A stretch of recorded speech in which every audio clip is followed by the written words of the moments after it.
El presidente por Unión por la Patria, Juan Grabois, sostuvo además que ve con vergüenza ajena la delirante interna que protagonizan los precandidatos presidenciales de Juntos por el Cambio, Patricia Bullrich y Horacio Rodríguez Larreta. Internacional. Putin no viajará a Sudáfrica y participará de la cumbre de los BRICS por videoconferencia. De esta manera, el presidente ruso le pone fin a las especulaciones sobre su presencia debido a que es objeto de orden de arresto internacional por presuntos crímenes de guerra cometidos en Ucrania. Será una participación en toda regla, señaló el vocero del Kremlin sobre el encuentro que tendrá lugar en Johannesburgo del 22 al 24 de agosto. Más información en telam.com.ar. Telam Digital. Información en tiempo real. En telam.com.ar. Toda la información que necesitas.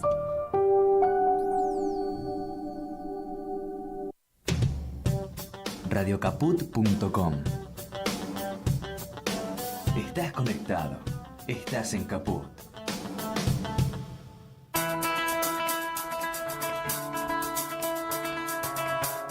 Horas extras. Un panorama del mundo del trabajo. Horas extras. Con Enrique Garrido, Vilma Noche y Hugo Gulman. Qué lindo verlo venir, adueñándose de las avenidas, ocupando los balcones, los crisantemos, el mediodía. Hola, ¿qué tal? Buenas tardes. Estamos aquí en Horas Extras a las 15:04. Comenzamos con toda la información que tiene que ver, como sabés, con el ámbito laboral. Pero todo lo laboral trasciende, inunda nuestra vida y además la organiza. Bueno, precisamente la vida desorganizada está especialmente en una provincia en estos momentos, que es en Jujuy. Lo venimos hablando ya hace tiempo. Y bueno, nada parece haber cambiado, ¿no? Allí una protesta que tuvo un origen laboral dejó al descubierto la impunidad que rige la vida de todos los trabajadores y todos los ciudadanos en general. El no tener derechos, porque en Jujuy el gobernador concentra todo el poder público y dejó, por supuesto, a los jujeños en un estado de indefensión. Bueno, no lo ves esto a menudo en otros medios, y aquí desde Caput y en Horas Extras queremos seguir insistiendo, y lo nombro en esto también a Enrique y a Hugo, aunque no estén acá presentes, pero obviamente que están en el trabajo. Y quiero recordar que mañana va a haber un festival en todo el país, en realidad, aunque la concentración y haya un festival también artístico en Jujuy, a raíz de los 47 años de la Noche del Apagón. Se va a marchar a la sede del EDESMA, también desde la plaza principal en la capital, y va a haber en otras ciudades importantes. En muchos de las esquinas y plazas del país, aquí también en la capital federal, vos habrás escuchado a la CTA, a organizaciones de derechos humanos que lo han anunciado, y también un ruidazo a la hora 20 que no debemos olvidar. Bueno, todos somos Jujuy, Jujuy somos todos, es lo que hay que recordar en estos días.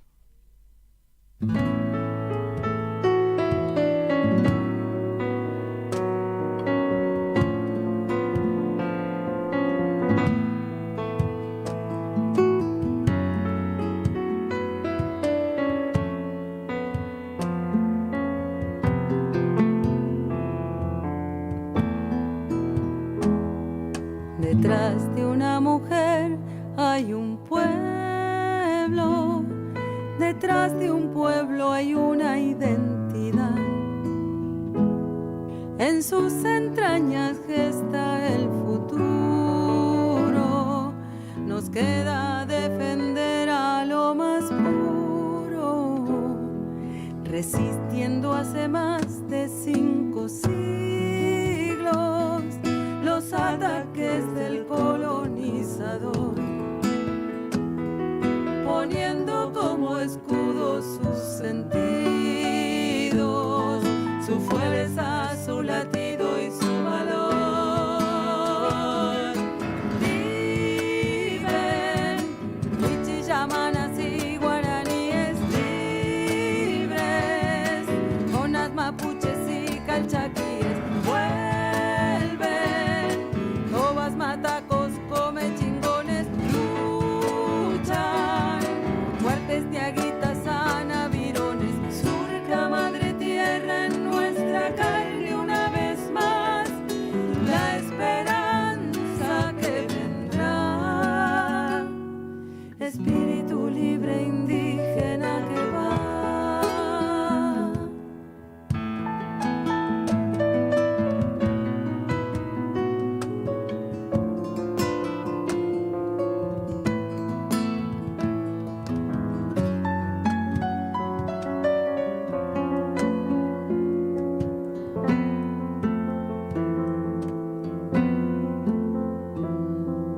Hoy cuenta esa mujer con nuestra lucha, un compromiso, un grito y la labor de detener urgentes sus heridas, de sanar su memoria con amor. Nos arrancaron niños de tus brazos, pero la sangre no pudo olvidar. Hoy regresamos juntos a ese abrazo para soñar tu pueblo en libertad.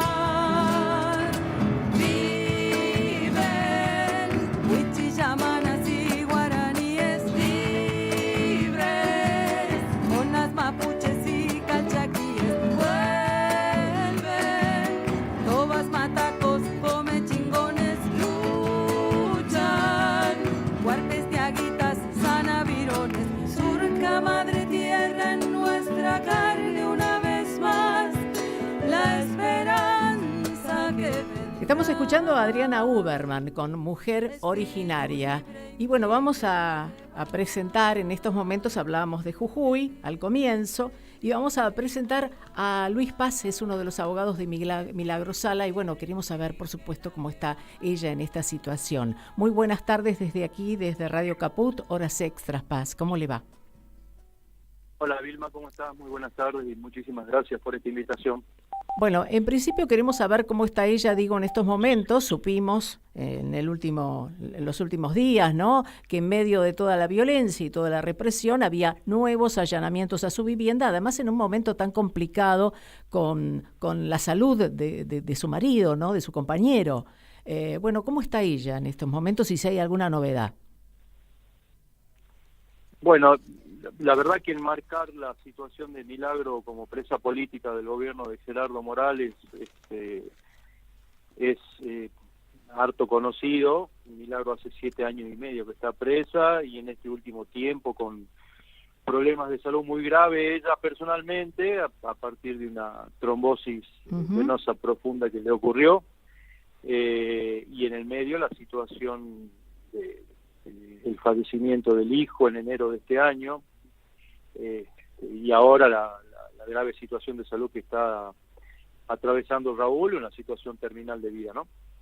En medio de este contexto,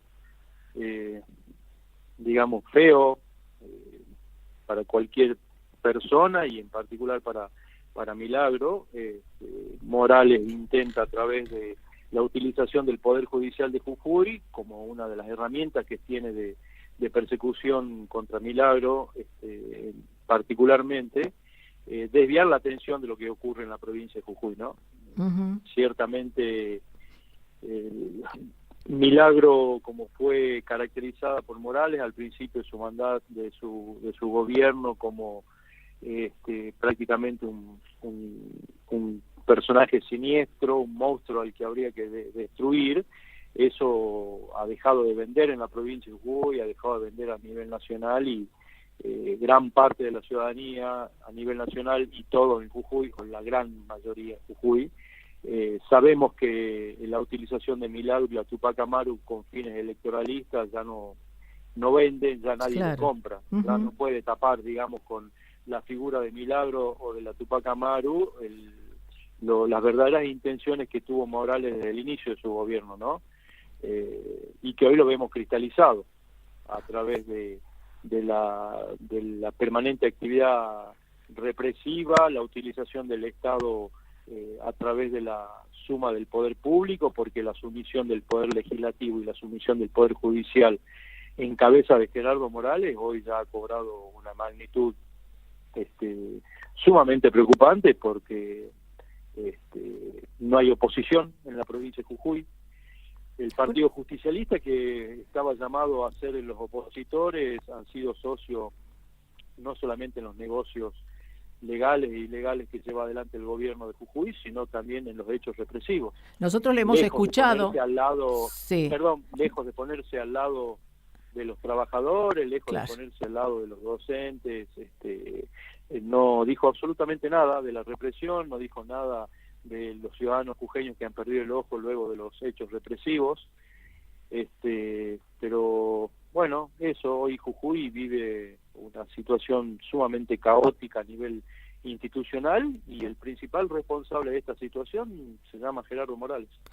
A usted le iba a preguntar precisamente, usted hablaba del Partido Justicialista y usted venía reclamando la intervención, además del partido, tengo entendido. Bueno, esto se concretó en cuanto a la decisión presidencial, que llevó su tiempo, pero bueno, se concretó. ¿Cambió algo con respecto a la oposición en Jujuy, al Partido Justicialista, esta medida? Mira, yo la verdad que no soy una persona autorizada para hablar del Partido Justicialista. Yo no soy afiliado, yo no soy peronista. Uh-huh. Lo que sí soy un abogado comprometido con las causas sociales. Yo fui, desde que me recibí y me volví a Jujuy, soy abogado de la Tupac Amaru. Y soy abogado de Milagro hace 25 años. Entonces, muchos de mis compañeros son peronistas, muchos tupaqueros son peronistas, pero yo no estoy autorizado, me siento capacitado de hablar. Ahora, sí creo que, como todo ciudadano, al ver que no existía oposición en la provincia de Jujuy, al ver que los políticos que debían dar el debate en la provincia de Jujuy, si era necesario o no era necesaria una reforma, los políticos que debían dar el debate si era necesario tomar la deuda a 100 años que tomó Morales para los jujeños y que comprometió no menos de 5 generaciones, esos políticos no están a la altura de las circunstancias.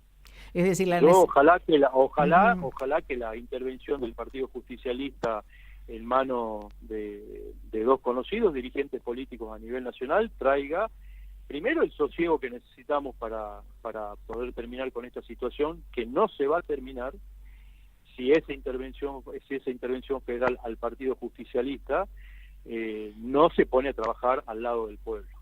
¿Se necesita algo más entonces, la intervención a la provincia, para usted? La intervención federal a la provincia de Jujuy la vengo pidiendo desde el 2016. Sí. Primero en soledad, con mis compañeros en la Tupac Amaru, por la detención de Milagro, pero bueno, después se sumó mucha gente a este pedido. El deterioro institucional de la provincia de Jujuy es un hecho absolutamente grave, y yo no lo viví en los 40 años de democracia en mi provincia de Jujuy. La suma del poder público que tiene Gerardo Morales, la sumisión del poder judicial en sus manos, y la escribanía que es la legislatura de Jujuy, yo no lo he visto nunca acá en mi provincia. Y a partir de eso te imaginas que los tribunales inferiores todos responden a Gerardo Morales. Las fuerzas policiales en Jujuy están perfectamente entrenadas para eliminar al opositor político.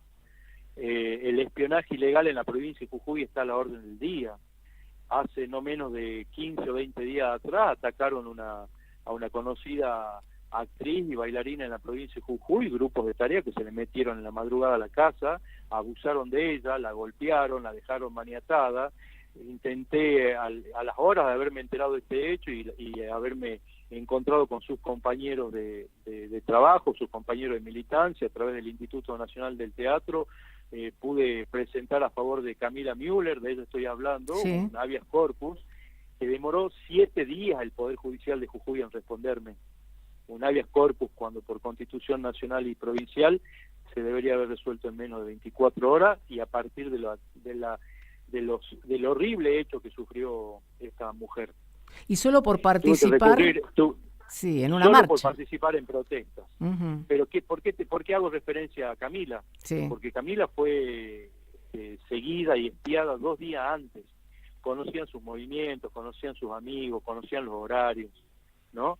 Esto del espionaje ilegal en la provincia de Jujuy lo venimos denunciando hace varios años. Uh-huh, sí. Particularmente en diciembre del año pasado, el Ministerio de Justicia de la Nación presentó una denuncia en el Poder Judicial Federal de la provincia de Jujuy sobre espionaje, no tiene respuestas. Este año me presenté con el dirigente del Movimiento Evita de Jujuy, también para ser querellante en esa causa, porque una de las víctimas habían sido dirigentes políticos, sociales y sindicales de Jujuy, ¿no? Estoy hablando de José Zurita, en este caso, dirigente del Movimiento Evita en la provincia de Jujuy, que ha sido espiado, y la Justicia Federal de Jujuy tampoco responde a eso. ¿Quiénes O sea, participan de ese espionaje? Y fuerzas federales, fuerzas provinciales, ¿se entiende? Sí. Espionaje ilegal, como ustedes han sufrido Sí, sí. en la provincia de Buenos Aires cuando Vidal era gobernadora, ¿no? Ustedes tienen conocimiento de esa mesa Gestapo, creo que le habían puesto los Sí, medios. Gestapo en laboral. Buenos Aires, bueno, la Gestapo laboral. Bueno, acá los dirigentes sociales, políticos y sindicales en la provincia de Jujuy y algunos dirigentes políticos permanentemente son infiltrados por el Poder Judicial de Jujuy. Aparte lo escriben, no es que es un invento. Hay en este expediente donde se ha demostrado el espionaje ilegal, hay un decreto del Ministerio Público de la Acusación donde le ordena a las fuerzas provinciales de la policía a que se infiltren en las marchas.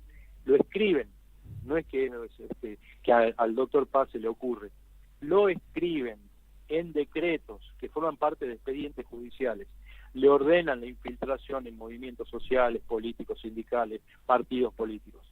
Bueno, te doy la pauta con esto, que no solamente tiene la suma del Poder Público y sumido al Poder Judicial ordinario en la provincia de Jujuy, sino también al Poder Federal, al Poder Judicial Federal. Bueno, no vamos a desconocer la Corte Suprema que tenemos. Uh-huh. Entonces, lo que hoy está pasando en Jujuy, nosotros lo habíamos adelantado hace bastante tiempo. Jujuy es un laboratorio represivo, donde no somos adversarios políticos, sino somos enemigos. Y las represiones de las últimas semanas en Purmamarca, en Humahuaca y en San Salvador de Jujuy nos han mostrado a fuerzas represivas que están capacitadas para hacer daño, ¿no? En Humahuaca un joven perdió la vista porque apuntan a la cabeza, en Purmamarca un joven perdió la vista porque apuntan a la cabeza, en San Salvador de Jujuy también. Entonces, la advertencia hacia el votante, la advertencia hacia el pueblo argentino, que la derecha o la extrema derecha que pretenden gobernar este país a partir de octubre, es una derecha que no tiene ningún problema en matarnos, ¿eh? En definitiva, Paz, la reforma constitucional provincial lo que vino es a mostrar la impunidad que ya existía. Cristalizó la impunidad que existía, cristalizó la violencia estatal que existía, ¿no? Y el verdadero interés y la verdadera cara de Gerardo Morales, que es quedarse con las tierras de los pueblos originarios, con el agua de los pueblos originarios, con sus bienes comunes, ¿no? Y a partir de eso, obviamente, el disciplinamiento hacia el resto de la nación. ¿Qué puede pasar con Vaca Muerta si Morales gobierna? ¿Lo va a seguir explotando el Estado argentino a través de YPF? Van a entregar esas cosas, como entregó los recursos naturales a Jujuy a compañías privadas chinas, a compañías privadas japonesas. Acá no maneja nada Jujuy, ¿eh? Acá existe una empresa provincial de energía que tiene 3% de acciones en el control del litio, en el control del agua, en el control de los recursos naturales. Morales vendió todo eso, ¿no? De eso tampoco se está hablando. Hay que solamente meterse en el boletín oficial de Jujuy para ver quiénes son los verdaderos propietarios de esas tierras por ahora. Bueno, Morales quiere entregar el resto de la provincia en la cuenca del litio, que es la más importante a nivel latino-sudamericano, el triángulo del litio que se conoce entre Argentina, Bolivia y Chile, va a estar en manos de potencias extranjeras si es que estos grupos de extrema derecha y derecha gobiernan el país dentro de poco.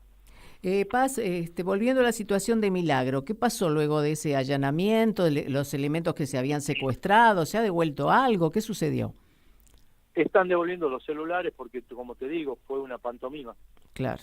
Para tratar de desviar la atención de lo que realmente ocurre en Jujuy. No pasó absolutamente nada. En algún momento tengo entendido que habían pedido también que no usaran su nombre en la campaña electoral, ¿no? Que tanto Morales como desde Buenos Aires, Larreta, no usaran a Milagro, ¿es así? Se pidió a los juzgados electorales en Capital Federal, que tienen jurisdicción en el país, para que no se use a Milagro en campañas. pero no tengo respuesta todavía de eso. De todos modos, el amedrentamiento seguía, ¿no? Digamos, era una forma de promover más violencia. Pero Vilma sigue. Milagro tiene un destacamento policial en la puerta de la casa, y ella está con prisión domiciliaria. Que condenado en delito de lesa humanidad tiene vigilancia en la puerta de la casa. Sí. Que condenado en delito de lesa humanidad tiene tobillera electrónica. Milagro tiene controles personales, controles electrónicos, controles de la policía en la puerta de la casa. Y eso lo hemos denunciado no solamente en los tribunales ordinarios de Jujuy a nivel nacional, lo hemos denunciado a nivel internacional también en ONU, en Naciones Unidas. Estamos esperando que la Corte se expida sobre la nulidad de la condena a 13 años que le impuso un tribunal oral de Jujuy, que luego fue ratificado por la Corte Suprema. Pero Milagro es una presa política, y la solución para Milagro y su familia y todos nosotros son soluciones políticas. Y este gobierno no ha estado a la altura de las circunstancias para nosotros, ¿no? Sí, una decisión sobre ella no ha habido. De la justicia no se puede esperar nada, ¿no? Pero justamente, ¿qué poder judicial yo le puedo pedir algo?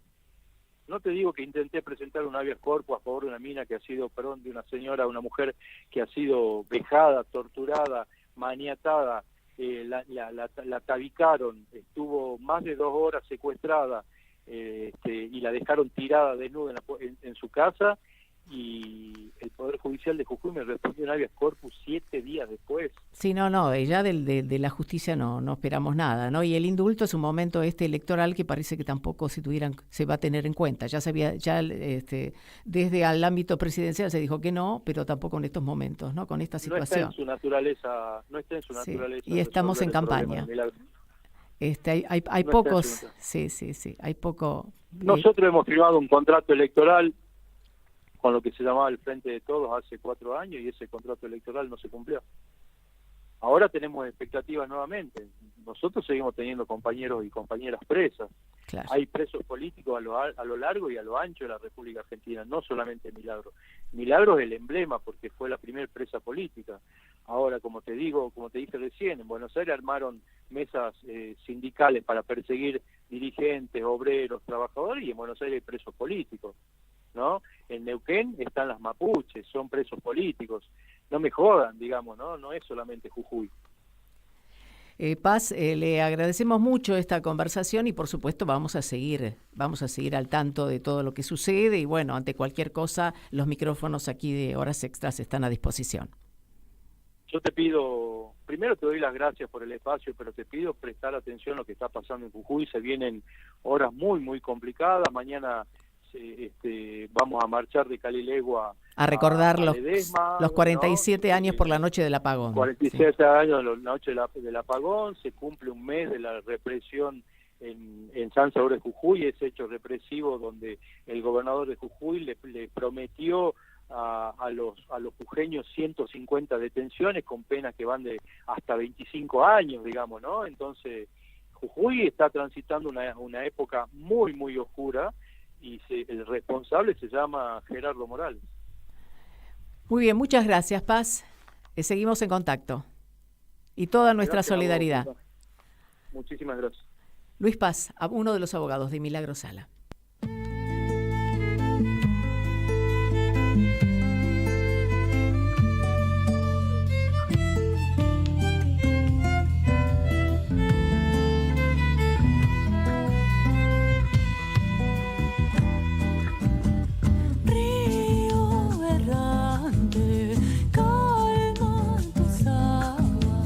Mira el camino, qué temporada.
Estamos escuchando a Coti Esteban, es una cantante cordobesa, una artista cordobesa que presenta su cuarto álbum. Esto era Río, y su cuarto álbum el segundo como solista, La mayoría son canciones de su autoría, en este caso la acompaña el grupo En Trama.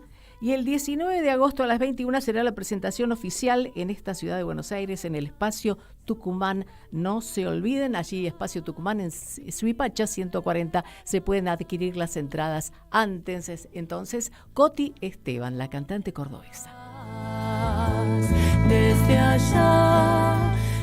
Y aquí en Horas Extras no abandonamos el tema Jujuy. Estábamos hablando hace un momentito con Luis Paz, uno de los abogados de Milagro Sala, y estamos ahora en comunicación con Santiago Segliant, es el dirigente del Sindicato de Empleados y Obreros Municipales de Jujuy, a quien le damos las buenas tardes. Aquí Vilma Noche, ¿cómo le va, Segliant? ¿Me escucha? ¿Sí? A ver, un poquito. Hola, Vilma. Ahora sí, ¿qué tal? Sí, ahora lo escucho bien. Bueno, estábamos conversando y hablando también de lo que va a suceder mañana, que hay una concentración muy grande a 47 años de la noche del apagón, también y un festival, creo que se van a dirigir hasta Ledesma, ¿es así? Sí, va a haber varias actividades dentro de la provincia, va a haber tanto actividades en Ledesma, en Guerrero, que es una localidad que queda al norte de San Salvador, porque ahí mismo se llevaron de la noche del apagón, que fueron varias noches, no fue una, fueron 3 o 4 apagones que hicieron en la ciudad como método para viabilizar el secuestro de personas. Justo fue el Día del Amigo, estaban de festejo muchos de los cañeros, de los trabajadores, y aprovecharon el festejo para apagar las luces de toda la ciudad y entrar casa por casa llevándose a trabajadores, sindicalistas, a todo tipo de sectores, de dirigentes y de obreros, de trabajadores, la mayoría, ¿no? Y se los llevaron a Guerrero, que es una localidad que queda cerca de Terma de Reyes, y ahí los torturan y todo. Se cumple otro aniversario más, justo también en este contexto. También se cumple un mes de la represión del 20 de junio. Claro, porque estamos a un mes de cuando comenzamos a conocer la situación, que ya venía de antes, obviamente. Claro, venía 2 semanas, hacía 2 semanas que estábamos en la ruta y movilizándonos antes del 20, y en repudio, había un planteo salarial fundamentalmente de los docentes y de toda la administración, todos los trabajadores de la administración pública. Y luego, sobre la marcha, se fueron conociendo los detalles de los artículos que querían modificar Morales, que fueron trascendiendo a duras penas, porque las audiencias de la Convención Constituyente no fueron públicas, no le dieron la voz a los convencionales. Morales actuó con la suma del poder público, porque fue presidente de la Convención y gobernador al mismo tiempo, algo que está prohibido, que le da nulidad a toda la reforma constitucional. Y después, lógicamente, al enterarnos de los artículos, que una vez que se publicó en el boletín oficial, recién ahí supimos el detalle de todos los artículos que incorporaron. Claro, y digamos que la prohibición, además, prohibición por la Constitución Nacional, es lo que no se puede, ¿no? Es un delito lo de Morales.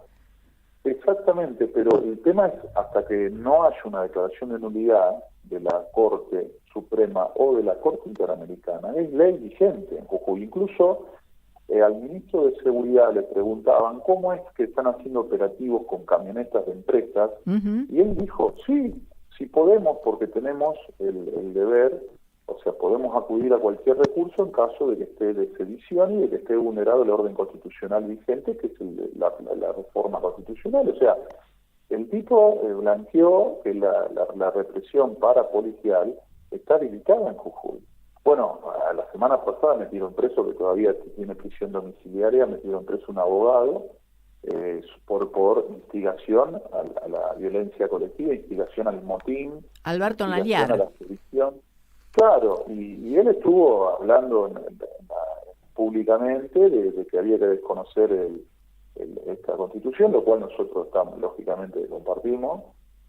Ahora entendemos que hay que ir por distintas vías, no hay una sola vía. Una es la intervención del Poder Judicial, pero la nulidad es fundamental. la nulidad no va a dar inmediatamente, la intervención no va a dar inmediatamente la nulidad, porque hay que sanear el Poder Judicial y posteriormente presentar un recurso que posteriormente te lo tienen que dar, pero la intervención es compleja porque es una orden del Congreso Nacional.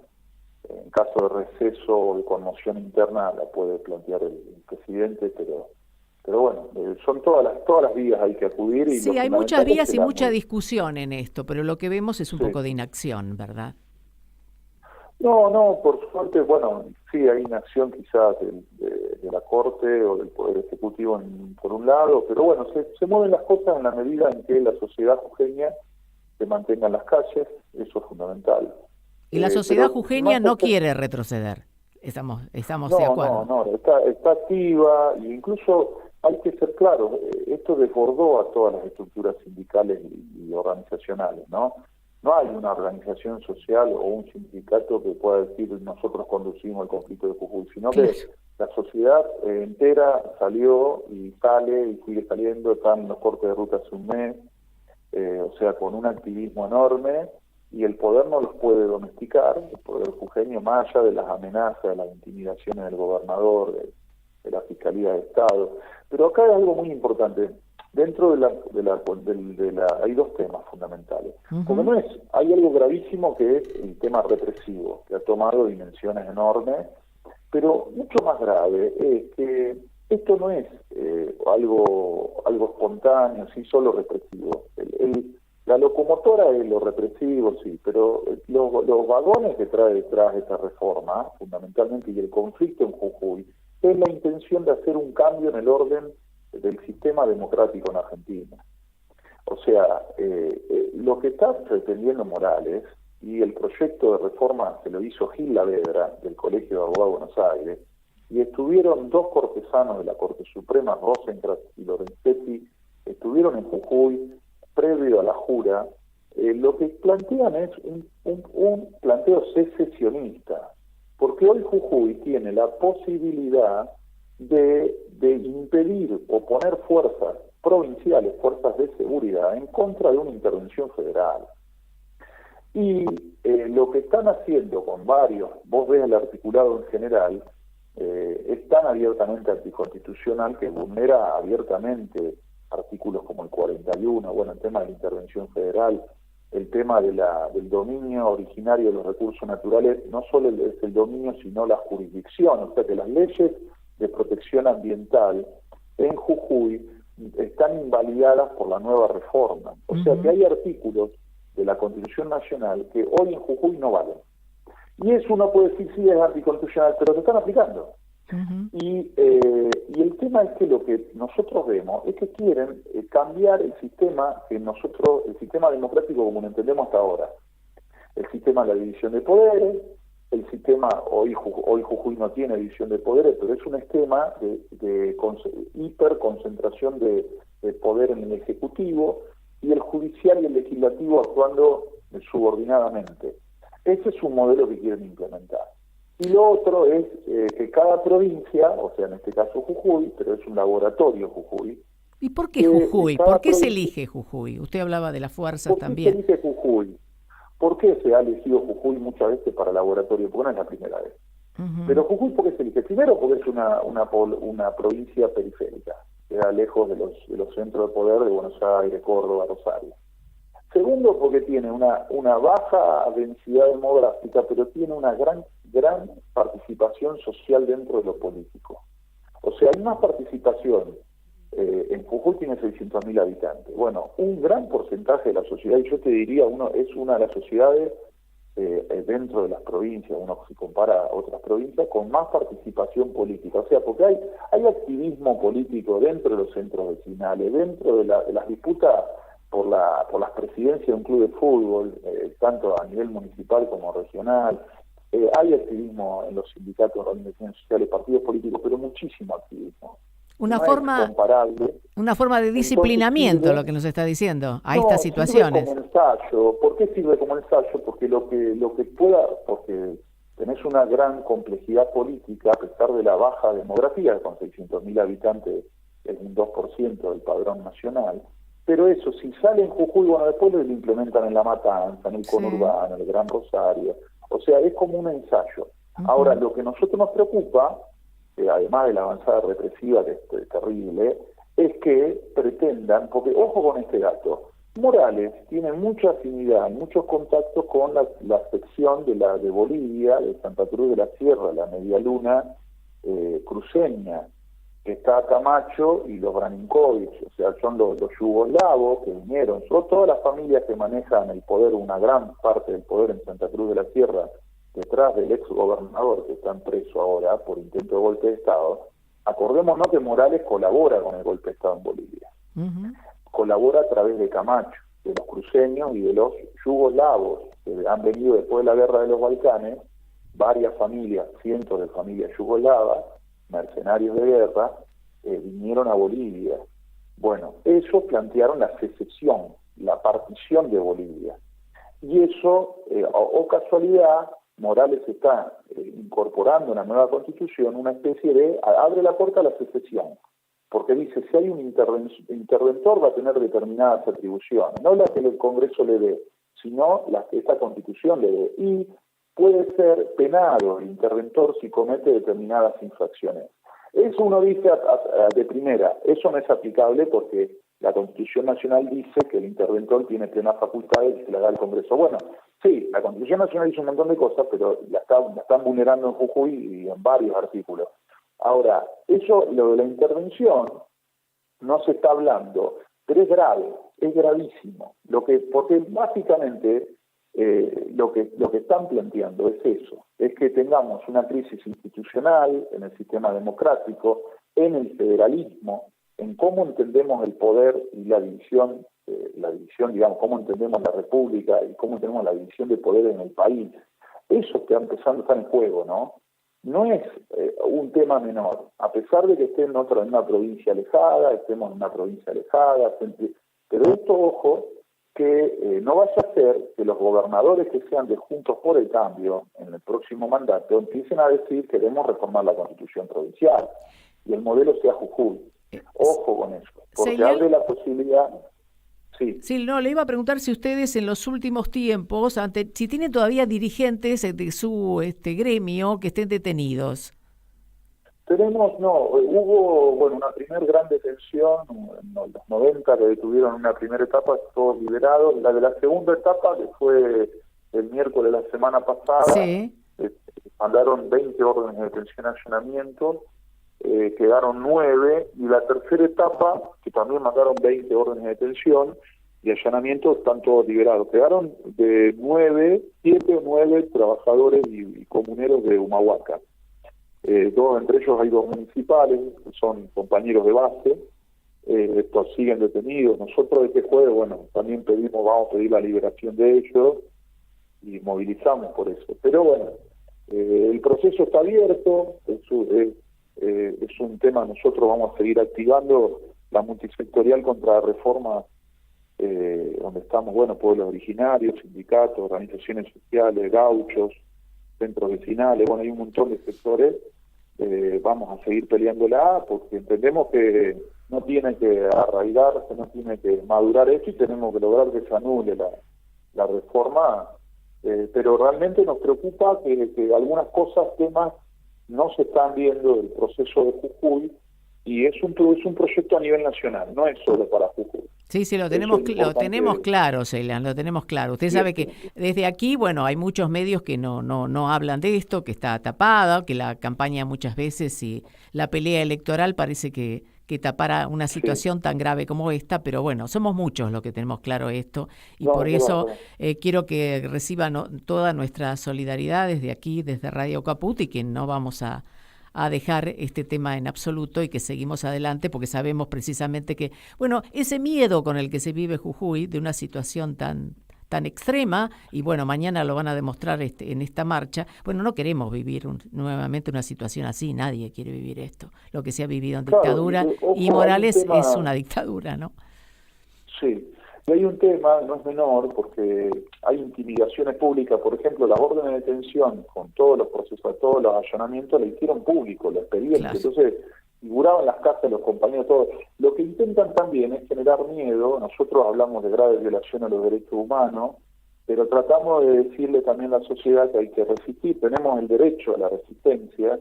Cuando el orden constitucional ha sido modificado sin los requisitos que correspondía, el pueblo tiene el derecho a la resistencia. Eso está en la Constitución provincial y en la nacional.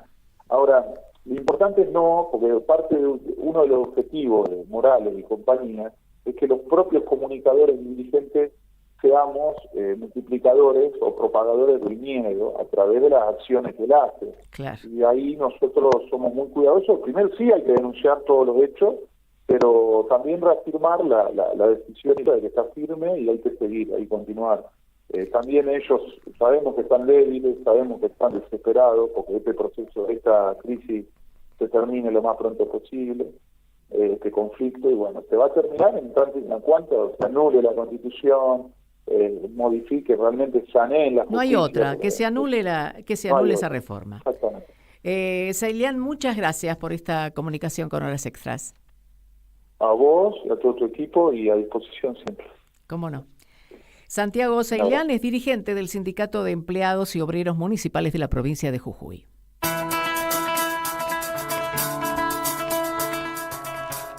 Como tenemos muy poquito tiempo y teníamos otros temas siempre en lo que respecta a lo laboral, sabemos que en las últimas horas hubo anuncios importantes y un acto con respecto a Aerolíneas Argentinas. Tenemos una nota de Hugo Bullman con respecto a este tema.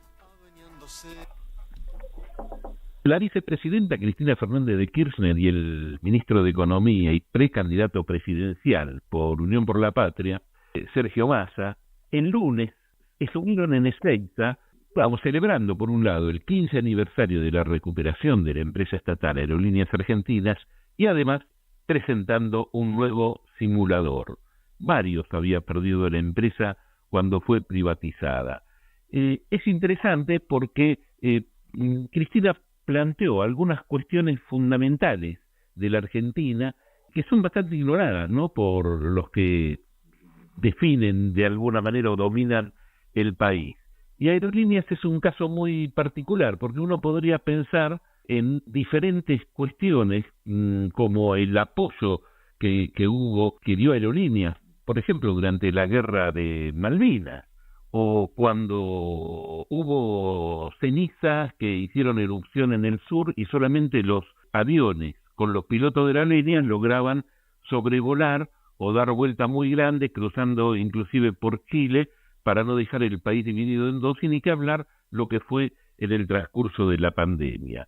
Para conversar algo más sobre Aerolíneas, qué fue lo que pasó hace 15 años y cómo está ahora, estamos comunicados con Marcelo Urich, que es el secretario de prensa de UPSA, la Unión de Personal Superior de Empresas Aerocomerciales. ¿Cómo te va, Marcelo? ¿Cómo estás? ¿Qué tal? ¿Cómo estás vos? Ahí, haciendo una presentación quizá un poquito larga, pero uno podría extenderse bastante, ¿no? Por lo que fueron los vuelos en pandemia, por lo que fue el rescate de gente que viajó al exterior con otras compañías y fueron rescatados por Aerolíneas, la función social, ¿no?, de la empresa. Sí, y nada más ni nada menos que 80.000 pasajeros repatriados, ¿no?, que fueron dejados y abandonados por las empresas con las que viajaron. ¿Qué rescatás de estos 15 años? ¿Cómo ha sido la evolución? ¿Se inaugura un nuevo simulador cuando nos habíamos quedado sin simuladores, o cuando fueron vendidas muchas propiedades de Aerolíneas Argentinas en el exterior, ¿no? Tuvo una recuperación muy lenta, se ha dado, pero sólida. Sí, y gracias a Dios sí. El recuerdo es triste. Los viejos simuladores que estaban en Catalina, obviamente yo los conocí, estoy ahí, así que puedo dar testimonio de ellos, donde venía gente de todo el mundo a hacer simulador. Incluso teníamos el único simulador de 747 de toda América, lo teníamos en Catalina. Y no solamente vendieron los simuladores, sino que vendieron Catalina, donde terminó todo construyendo una torre, ¿no?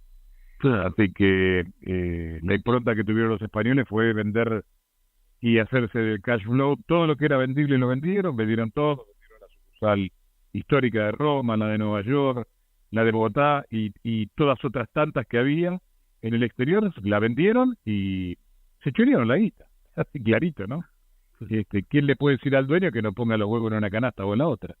Hasta que la terminaron fundiendo. Esa es la historia triste de la administración privada de Marzán, donde en 2 oportunidades el gobierno español puso dinero para rescatarla y se lo terminaron afanando también. De hecho, terminaron los dueños de Marzán presos, ¿no? Esto está en la realidad de cómo terminó la historia. Bueno, Cristina decía el otro día justamente que hubo aviones que llegaban con ruedas que no eran con las que habían partido de Buenos Aires, que llegaban a destino, cambiaban las ruedas y volvían con ruedas viejas y se quedaban con las nuevas para otras cuestiones, ¿no? Por ejemplo.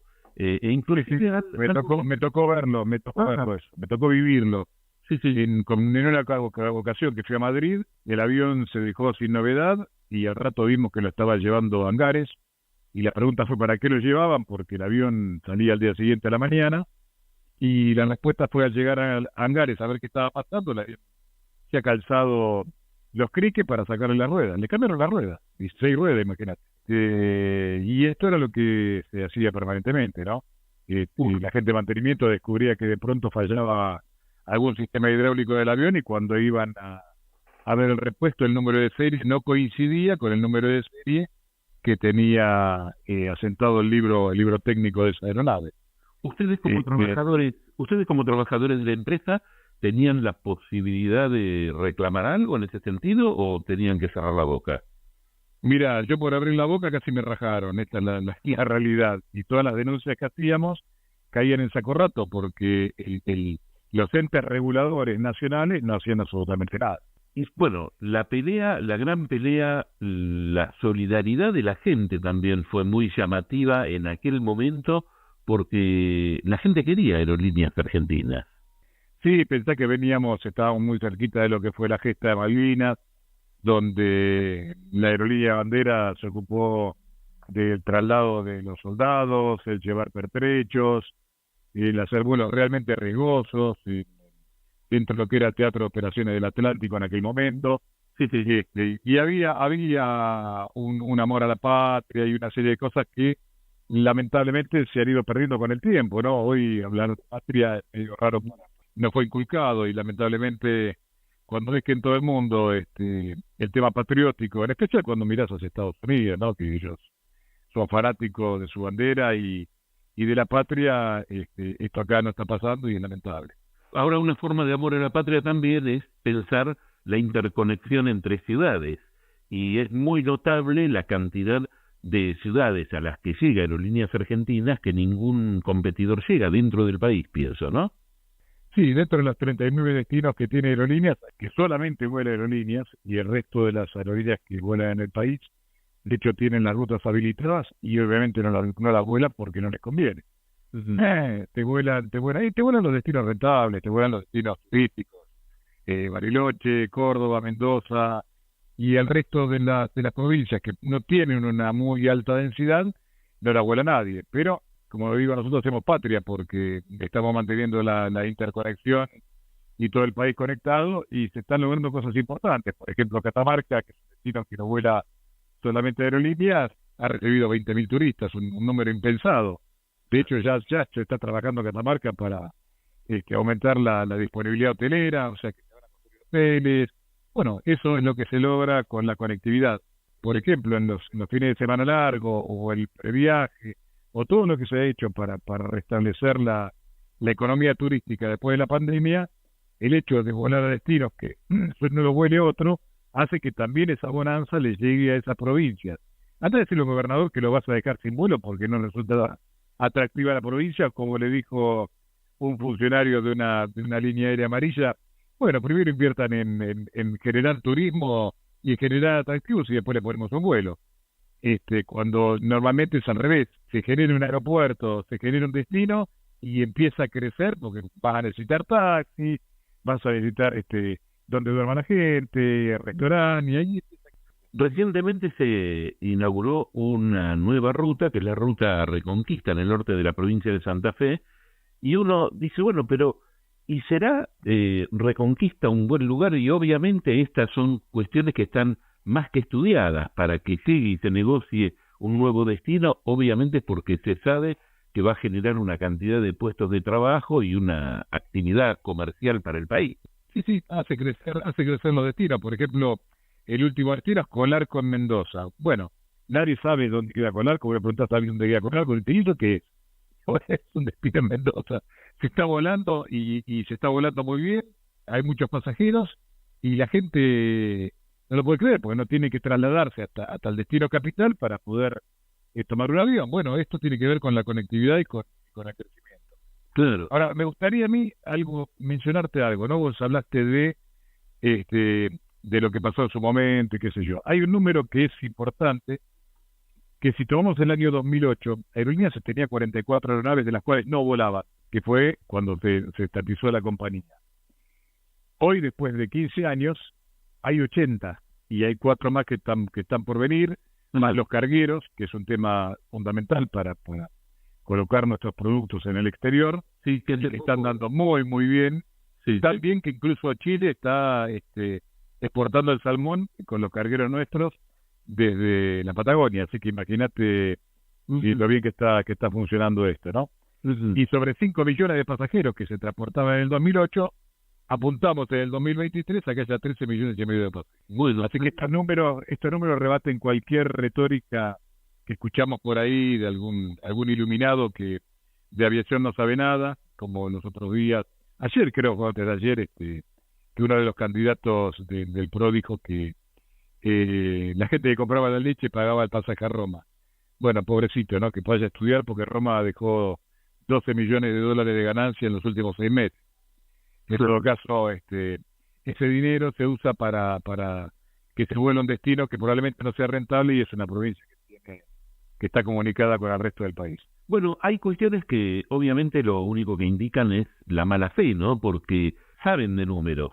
El tema es lo que pretenden hacer, porque hay un dato que es claro, vos seguramente vas a tener mucha mejor precisión que yo para esto, pero sé que hay alrededor de unos 11.000 trabajadores en Aerolíneas Argentinas, pero hay una generación de alrededor de 55 o 60.000 puestos de trabajo que derivan de esos trabajadores y toda la actividad de aerolínea, ¿no?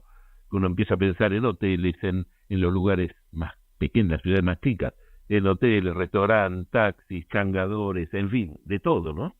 Sí, te quedaste corto, son 106.000 los puestos de trabajo conexos a la actividad aerocomercial. Esto está tabulado, cuando se hizo el balance 2022 se utilizaron la medida de medición de la IATA, donde queda reflejado cuál es el impacto que tiene el sistema aerocomercial en una región, y en la Argentina dio ese número. Así que eso está ahí, está en el balance, es decir, ya no, por más que se diga lo que se diga, está escrito y aportado un balance y la verdad está.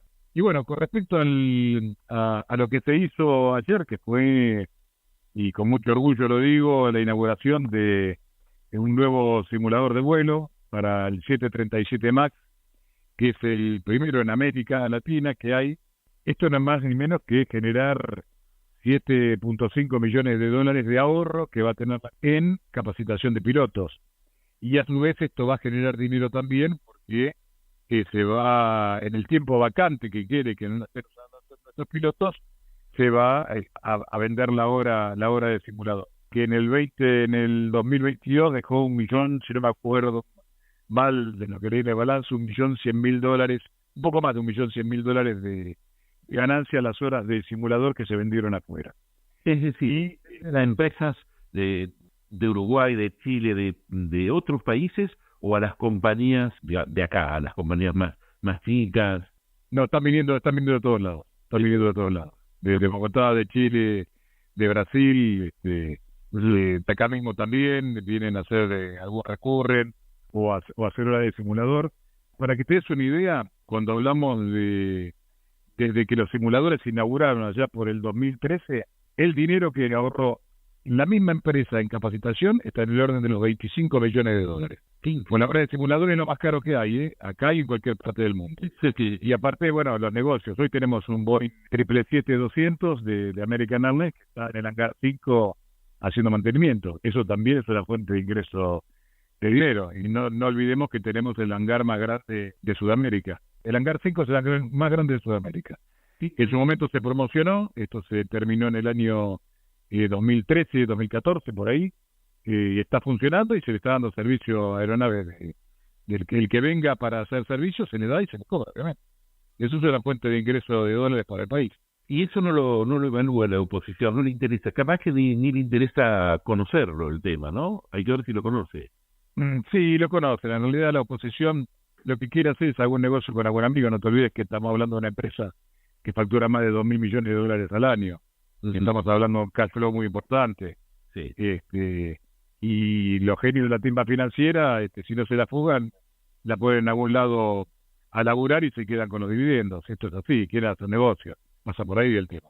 Sí, pensaba también desde otro lugar más la función social que cumple, por ejemplo, en relación al INCUCAI, al traslado de órganos. No sé si muchas empresas extranjeras o muchas empresas privadas esperan, si tienen que esperar un rato hasta que llegue un órgano y que esperen los pasajeros, porque hay una vida ahí jugada en esto.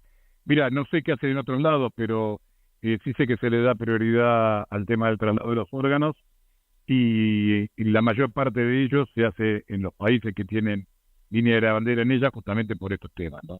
Que nadie te va a penalizar un vuelo porque llegue un órgano, termina mandándolo después en un avión privado con un costo astronómico para lo que significa. Más en una región como es la República Argentina, somos el octavo país en tamaño, y volar en la Argentina es muy caro, muy caro. Por pensar que España tiene el tamaño de la provincia de Buenos Aires, con lo cual tampoco la aviación aerocomercial de la República Argentina responde a los cánones del resto del mundo. No la puedes comparar con ningún país europeo, porque no somos un país de tránsito, sino un país terminal. O sea, el que te viene a Ushuaia es porque te viene a Ushuaia, porque te viene al fin del mundo. No pasa de Ushuaia para ir a Córdoba o a otro lado.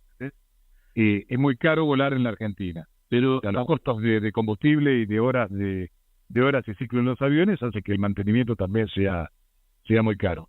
Por eso es que no son muchas las empresas que vienen. Vos fíjate que durante la revolución de los aviones desaparecieron 4 empresas en la República Argentina. Una de ellas, LAN, estamos hablando de una empresa que tenía más del 20% del mercado, con una trayectoria importante, una empresa que durante 9 años había ganado dinero, todos sus balances habían sido positivos, y la única pérdida registrada arranca en el año 2016 hasta el 2019, cuando planta bandera, y esa fue la famosa revolución de los aviones, ¿no? La aventura del vendedor de autos, como digo yo. La aventura del vendedor de autos, sí. Sí, lo que pasa es que esto no es comprar un chocolate a 100 pesos y venderlo a 150. No se puede calcular cuánto cuesta un pasaje para ver si la empresa es rentable o no es rentable. Hay toda una cuestión global que tiene que ver con las políticas de cada país y con las decisiones de cada país y con las necesidades. Bueno, Marcelo, te agradezco muchísimo el contacto y seguiremos porque estamos atentos permanentemente, ¿no?, a lo que ocurre con Aerolíneas y más con esta oposición que lo que quiere es destruirla a una empresa que es querida por toda la nación.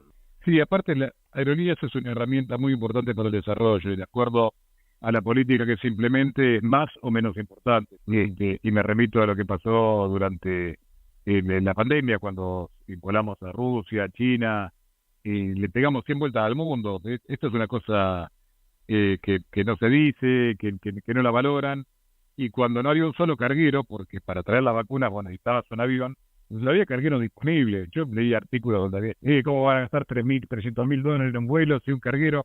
Te cobraban un carguero, si vos querías un carguero disponible, en vez de 300.000 te cobraban $1 millón. Eso es lo que se conseguía en el mercado. Entonces hay mucha gente que habla sin conocer, lamentablemente. Y lo peor que puede haber es que escuchar un burro, ¿no? Porque lo único que vas a escuchar es rebonar. Con suerte no te termine pegando una patada. Y además valorar los recursos humanos, porque recordemos que eran tiempos, primero que, cuando volaron a China a buscar ya los insumos y todo, ahí tuvieron que ir por rutas que no eran las rutas habituales.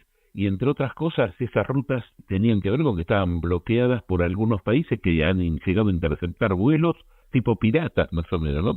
Para afanarse los insumos. Así que sí, había lugares en la ruta que si llegabas arriba, sabías que la carga te la hacían. Te la choreaban, como dicen los muchachos.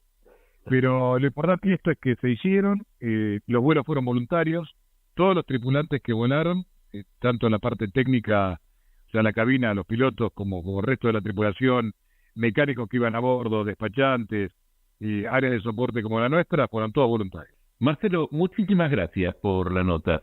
No, gracias a vos y nada, cuidemos lo argentino, cuidemos lo nuestro. Tal cual. Un abrazo y muchísimas gracias.